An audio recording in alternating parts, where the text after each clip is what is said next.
జై శ్రీరామ్. శ్రీమాత్రే నమః. శ్రీ గురుభ్యో నమః. 2025 సంవత్సరం మే నెల 15వ తారీఖు నుంచి దేవగురువైన బృహస్పతి ఆయన సంచారాన్ని మారుస్తూ ఉన్నారు. ఇన్నాళ్ళు వృషభ రాశిలో సంచారం చేసిన బృహస్పతి ఇక్కడి నుంచి మే 15వ తారీఖు నుంచి వృషభ రాశి నుంచి మిథున రాశిలోకి ఆయన బంగారు పాదాన్ని మోపుతూ ఉన్నారు. మిథున రాశిలోకి ఆయన ఆగమనము ద్వాదశ రాశుల వాళ్ళకి ఎలాంటి ఫలితాలని ప్రసాదిస్తుంది, ద్వాదశ లగ్నాల వాళ్ళకి ఎలాంటి ఫలితాన్ని ప్రసాదిస్తుంది అన్న విషయాన్ని మనం తెలుసుకుందాము. నవగ్రహాల్లో దేవగురువైన బృహస్పతి మరియు శనీశ్వరుడు వీళ్ళిద్దరి సంచారము కూడా రాశులు మారేప్పుడు ప్రత్యేకతలు ఉంటాయి.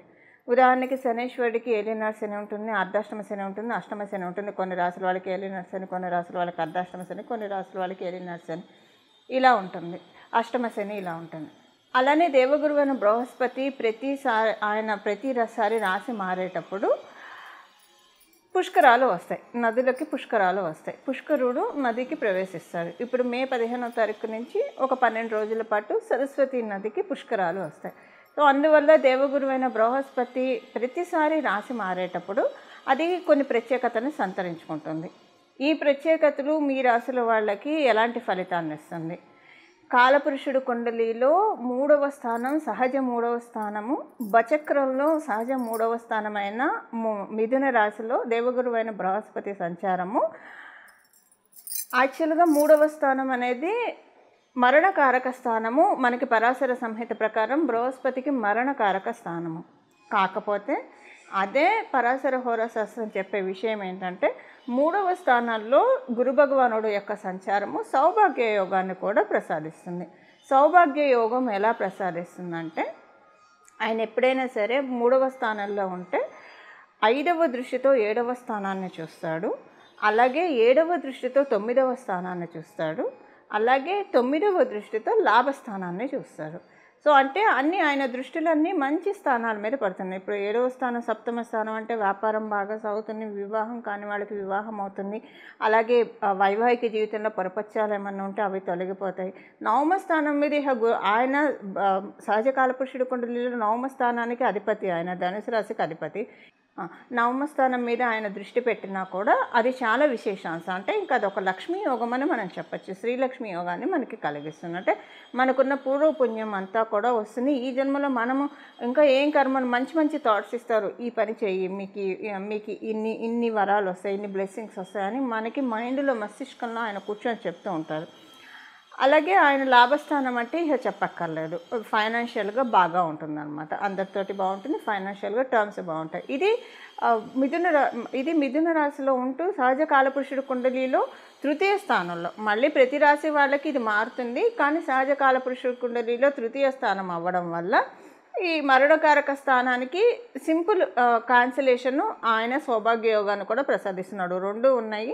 సో ద్వాదశ రాశుల వాళ్ళకి, ద్వాదశ లగ్నాల వాళ్ళకి జూపిటర్ యొక్క గురు భగవానుడి యొక్క మిథున రాశి సంచారము ఎలాంటి ఫలితాన్ని ఇవ్వబోతోంది, దీనికి సంబంధించిన పరిహారాలు ఏం చేసుకోవాలి, ఇంకా మనకి బాగోకపోతే దాన్ని తప్పించుకోవడానికి ఏం చేసుకోవాలి, బాగా ఉంటే వాటిని ఇంకా ద్విగుణీకృతం చేసుకోవడానికి ఏం చేయాలి, ఇవన్నీ కూడా ఇప్పుడు మనం పరిశీలిద్దాం.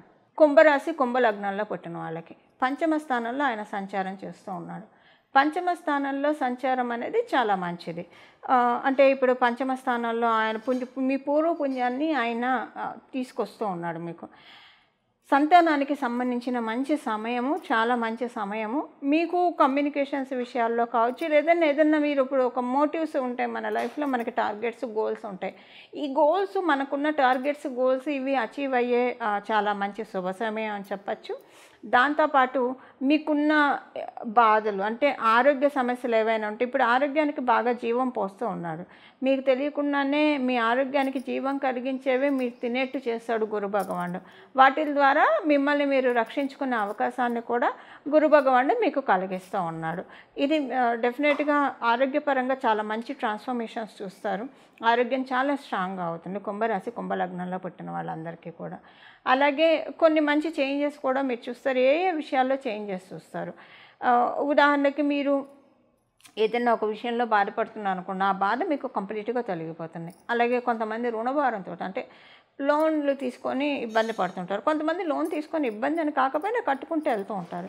సో ఇదేంటంటే ఇప్పుడు రుణభారాన్ని ఒకటేసారి తీసేస్తున్నాడు. ఈ 1 ఇయర్లో మీకు లోన్స్ అన్నీ కూడా ప్రీక్లోజ్ చేసుకునే అవకాశాన్ని కూడా గురు భగవానుడు కలిగిస్తున్నాడు. అది మీ ఇన్కమ్ పెరగడం వల్ల కావచ్చు, లేదా మీకు ఏదైనా అనుకోకుండా ఏదైనా అమౌంట్ ఏదైనా కలిసి రావడం అనుకోకుండా, అంటే మీ పెద్దల ద్వారా కావచ్చు, ఆస్తిపాస్తుల ద్వారా కావచ్చు, ఏదైనా కలిసి రావడం, ఇలాంటి వాటి ద్వారా మీ లోన్ని క్లియర్ ఆఫ్ చేసే అవకాశాన్ని గురు భగవానుడు మీకు కలిగిస్తున్నాడు. మీ జన్మజాతకం కూడా దీనికి సపోర్ట్ ఉంటే డెఫినెట్గా అది మొత్తం క్లియర్ అవుతుంది. ఒకవేళ సపోర్టింగ్గా లేకపోయినా అసలంటూ అవకాశం బిస్టో అవుతుంది.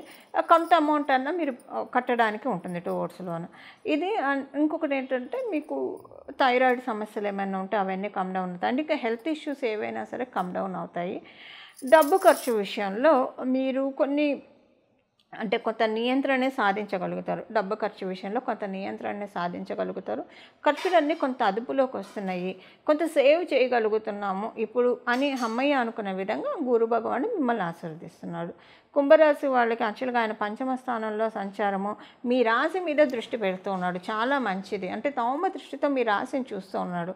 నవమ దృష్టితో ఆయన గురు భగవానుడు లగ్నంలో ఉన్న గురు భగవానుడు రాశిని చూసినా చాలా మంచిది. ఈ సంవత్సర కాలం పాటు అంటే ఇప్పుడు అంటూ ఉంటారు కదా, మిడాస్ టచ్ అని, ఏది పట్టుకుంటే అది బంగారం అన్నట్లు. అంటే మీరు పట్టుకుందంటే బంగారం అనా అని కాదు నేను చెప్పే ఉద్దేశము. మనం చేసే ప్లాన్ ఆఫ్ యాక్షన్స్ అన్నీ కూడా మేనిఫెస్ట్ అవుతాయి, కరెక్ట్గా మేనిఫెస్ట్ అవుతాయి. అంటే ఒక ప్రాపర్ వేలో మనం ఒక దిశానిర్దేశం చేసుకొని మన లైఫ్లో సిస్టమాటిక్ వేలో గ్రోత్ని సాధించడానికి అవకాశం. ఇప్పుడు ఆయన టార్చ్ లైట్ వేసి చూపిస్తూ ఉన్నాడు, మీకున్న అదృష్టాన్ని అన్నింటినీ చూపిస్తూ ఉన్నాడు అనమాట. అంటే మీరు తీసుకోవాల్సిన అదృష్టాలు, పెండింగ్ ఉన్న అదృష్టాలు ఏవేవైతే ఉన్నాయో వాటన్నిటి మీద టార్చ్ లైట్ వేస్తున్నాడు. సో ఇవేంటంటే మీకు తెలియకుండానే కొన్ని అదృష్టకరమైన సంఘటనలు జరిగితే వాటి వల్ల మీరు సంతోషంగా ఫీల్ అవుతారు. అది మీ పిల్లలకి సంబంధించింది కావచ్చు, మీ వైవాహిక జీవితంలో సంబంధించింది కావచ్చు, లేదా డబ్బులకి సంబంధించిన కావచ్చు. ఇది ఏంటి అనేది మీ కుండలిని అనుసరించి ఆధారపడి ఉంటుంది. ఏదైనా గురు భగవానుడు మీ రాశిని చూడటం అనేది చాలా మంచిది. నవమ దృష్టితో కుంభరాశి వాళ్ళందరికీ కూడా చాలా మంచి ఫలితాన్ని చూడబోతున్నారు. ఇంకా కుంభరాశి వాళ్ళకి ఏంటంటే ఆయన రాశి దృష్టితోటి అంటే ఆయన రాష్ట్రాధిపతి ఏ రాశులకు అయ్యాడు జనరల్గా మీ రాశి నుంచి ద్వితీయ రాశికి, అలాగే లాభరాశి స్థానాధిపతులు అయ్యాడు గురు భగవానుడు అవుతూ పంచమ స్థానాల్లో ఉన్నాడు. సో ద్వితీయ రాశ్యాధిపతి అవడం వల్ల మీకేంటంటే కుటుంబంలో అంత అనుకూలతలను ఇస్తున్నాడు. మీకు పంటికి సంబంధించిన ఇబ్బందులు, కంటికి సంబంధించిన ఇబ్బందులు, అంటే సింపుల్గా చెప్పాలంటే ఈఎన్టీ ప్రాబ్లమ్స్ ఏవైనా ఉంటే వాటన్నిటి నుంచి కూడా మిమ్మల్ని బయటపడేస్తూ ఉన్నాడు. సో ఇందాక నేను చెప్పాను ఆరోగ్యం బాగా ఉంటుందని చెప్పి, అందులో కూడా ఇది ఒక అంతర్భాగమే అనే అనుకోవచ్చు. కుటుంబంలో అదే ఫైనాన్షియల్గా మంచి కుటుంబంలో అనుకూలతను ఎక్కువగా ప్రసాదిస్తూ ఉన్నాడండి. ఇంకా ఆయన లాభాధిపతి అవుతూ లాభస్థానం 7th దృష్టితోటి లాభస్థానాన్ని చూస్తున్నాడు. సో 7th ఆస్పెక్ట్ తోటి లాభస్థానాన్ని చూడడము ఫైనాన్షియల్గా డెఫినెట్గా మీరు అనుకున్నట్లు దాచడానికి సేవింగ్స్ మోడ్ స్విచ్ ఆన్ అవుతుంది. ఫస్ట్ మీకు ఎక్కడవుతుందంటే ఇన్నాళ్ళు మీరు సేవింగ్స్ ఇప్పుడు ఒక్కొక్కసారి కొంతమందికి ఎలా ఉంటుందంటే సేవింగ్స్ చేసుకోగలిగే ఇన్కమ్ ఉన్నా కూడా ప్రతి నెల ఏదో ఖర్చు వస్తుంది. సో వాళ్ళు end of the month sketch మొత్తం రాసుకున్నప్పుడు ఈ ఖర్చు ఈ నెల వచ్చింది, మనకి రెగ్యులర్గా ఉండేది కాదు కాబట్టి ఇంకా నెక్స్ట్ మంత్ ఈ ఖర్చు ఉండదు కాబట్టి ఈ డబ్బులు మనం సేవ్ చేసుకోవచ్చు అనుకుంటారు. బట్ పెక్యులర్గా నెక్స్ట్ మంత్ వచ్చేప్పటికి ఇంకో ఖర్చు వస్తుంది ఆ ప్లేస్లో. ఇలా ప్రతి నెలలు దొర్లిపోతూనే ఉంటాయి, సేవింగ్స్ చేసుకోలేరు. కొంతమంది జనరల్గా కుంభరాశి వాళ్ళు సేవింగ్స్ అసలు ఇది ఒక మామూలు టిప్ అండి. ఇప్పుడు ఈ గోచారం అని కాదండి, జనరల్గా కూడా కుంభరాశి వాళ్ళకి, కుంభలగ్నంలో పుట్టిన వాళ్ళకి సేవింగ్స్ చేసుకోవాలి అనుకుంటే చాలు, ఇంకా జీవం పోసేస్తాడు. ఆయన సేవింగ్స్కి అవకాశాన్ని ఇస్తాడు. మీరు అంటే థాట్ రావాలి, అసలు రాదు ఒక పట్టాను కుంభరాశి వాళ్ళకి. ఎందుకంటే శనీశ్వరుడు అవ్వడం వల్ల నిదానంగా కలిగిస్తాడు, అది ఆలోచనే రానేడు. ఇవన్నీ వెళ్ళిపోతే చాలు, డే టు డే లైఫ్లో వెళ్ళిపోతే చాలు అని. అంటే అందరికీ అలా ఉంటుందని కాదు, మీ జన్మజాతకాన్ని అనుసరించి మీకు బాగా ఉన్నా సరే సేవింగ్స్ అన్న థాట్ పోదు మీకు. సో మంచి చోట ఇన్వెస్ట్ చేద్దాము, ఇవి కొనుక్కుందాం, ఇల్లు కొనుక్కుందాం, పొలాలు కొని పెట్టుకుందాం, స్థలాలు ఇలాంటి ఆలోచనలు రానేడు. శనీశ్వరుడు ఇస్తాడు, నెమ్మదిగా ఇస్తాడు.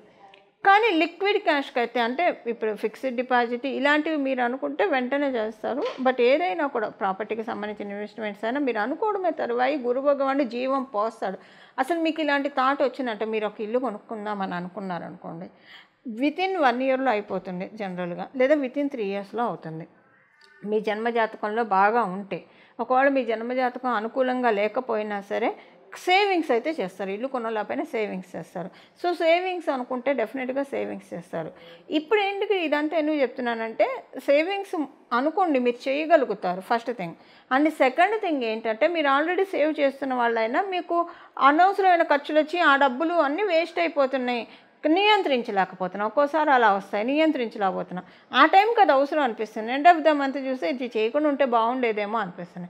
ఇలాంటి ఖర్చులన్నింటినీ కూడా రూల్ అవుట్ చేసేస్తున్నాడు. ఇప్పుడు జూపిటర్ ఏంటంటే మీకు సేవింగ్స్ మోడ్ని స్విచ్ ఆన్ చేస్తూ ఉన్నాడు. దానికి మీ రాష్ట్రాధిపతి అయిన సాటర్న్ కూడా బలాన్ని కలిగిస్తున్నాడు. ఆయన లాస్ అనమాట. అంటే ఇది ఇప్పుడు వద్దు, ఈ ఖర్చు వద్దు, స్ట్రిక్ట్గా కట్టిపడేస్తాడు మిమ్మల్ని. అంటే కట్టిపడేస్తాడంటే మీరేదో బలవంతంగా ఖర్చు పెట్టరని కాదు, కానీ అక్కడ మీరు ఖర్చు పెట్టకుండా నియంత్రించి అవసరం లేదు ఇది అని మీ మైండ్లోంచి తీసి సేవింగ్స్ చేసే విధంగా మిమ్మల్ని గురు భగవానుడు దీవిస్తూ ఉన్నాడు. ఇది కుంభరాశి కుంభలగ్నంలో పుట్టిన వాళ్ళకి గోచారంలో మిథున రాశిలో గురు భగవానుడు సంచారం చేస్తూ ఇచ్చే ఫలితాలు. మిథున రాశిలో ఆయన సంచారము అన్ని రాశుల వాళ్ళకి యోగించే విధంగా ఉండడానికి దత్తాత్రేయ స్వామి వారి ఆరాధన చేయాలి. మీకు వీలైతే గురు చరిత్ర పారాయణం చేయడము, అలాగే గానుగాపూరు ఇలాంటి దత్తపీఠాన్ని దర్శించడము, కురుపురం ఇలాంటి దత్తపీఠాన్ని దర్శించడము. ఒకవేళ దర్శించడం కుదరకపోయినా సరే దత్తుడి యొక్క ఆరాధన ఎక్కువగా చేసుకోవడము, దత్త చరిత్ర పారాయణం చేయడానికి ప్రయత్నించండి, చాలా మంచిది. ప్రతిరోజు కూడా ఈ నామం ఇప్పుడు మనం తెలుసుకోబోయే నామము సర్వకాల సర్వావస్థలందు కూడా చేసుకోవచ్చు. అంటే మీరు ఏ కండిషన్లో ఉన్నా సరే నామజపానికి తప్పు ఉండదు. కాబట్టి ఇప్పుడు మనం తెలుసుకోబోయే నామాన్ని ప్రతిరోజు కూడా మనసులో జపించుకుంటూ ఉంటే, మీరు ఏ పని చేస్తూ ఉన్నా మనసులో జపించుకుంటూ ఉంటే కనుక గురు భగవానుడి యొక్క మిథున రాశి సంచారంలో ఆయన బచక్రంలో 3వ స్థానంలో ఉంటూ ఇచ్చే సౌభాగ్య యోగాన్ని మనందరం కూడా అందుకోవచ్చు. ఇప్పుడు ఆ నామం ఏంటో మనం చూద్దాం. దత్తం భజే గురు దత్తం భజే అత్రి అనసూయ పుత్ర దత్తం భజే. దత్తం భజే గురు దత్తం భజే అత్రి అనసూయ పుత్ర దత్తం భజే. దత్తం భజే గురు దత్తం భజే అత్రి అనసూయ పుత్ర దత్తం భజే. ఈ నామాన్ని జపించుకుంటూ ఉంటే కనుక చాలా అంటే చాలా చక్కటి ఫలితాలని గురు భగవానుడు మనకి ప్రసాదిస్తాడు. ఇలా మనమందరం కూడా గురు భగవానుడి యొక్క కృపకి పాత్రలవుతూ, గురు భగవానుడు జ్ఞానాన్ని కలిగిస్తాడు. జ్ఞానం వల్ల ఏంటంటే అజ్ఞానం అనే చీకట్లు తొలగిపోతాయి. ఎప్పుడైతే అజ్ఞానం అనే చీకట్లు వీడిపోతాయో మన జీవితంలో సుఖ సంతోషాలు సమృద్ధిగా ఉంటాయి, వాటికి ఎప్పుడూ కొదవ ఉండదు. ఇలా మన జీవితాన్ని జ్ఞాన సముపార్జనతోటి జ్ఞానార్జనతోటి మన జీవితాన్ని మనందరం కూడా నడుపుకోవాలని చెప్పి, జ్ఞానధనంతో అజ్ఞానం మన అంధకారాన్ని రూపుమాపాలని చెప్పి నేను కూడా మనందరి తరఫున మనస్ఫూర్తిగా శిరస్సు వంచి దత్తాత్రేయ స్వామి వారిని వేడుకుంటూ, శ్రీ గురుదత్త, జై గురుదత్త, శ్రీ దత్త శరణం మమ, మంగళం, నమో భగవతే వాసుదేవాయ.